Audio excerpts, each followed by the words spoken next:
Hi there. Today is Friday, so happy Friday.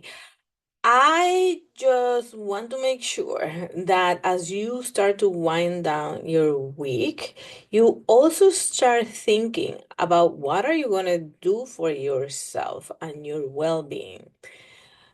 Sometimes we shut down our computer from our jobs, and that is the indicator to basically pick up a lot of other commitments that are not necessarily our commitments, but commitments from our family, from our friends, etc.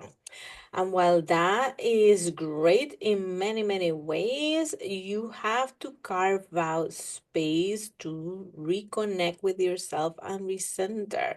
Because without doing so, you're shifting from one stressor to another stressor, and you're never giving your nervous system a break to decompress and just calm down so that you can start the week with energy and with more focus and being more productive.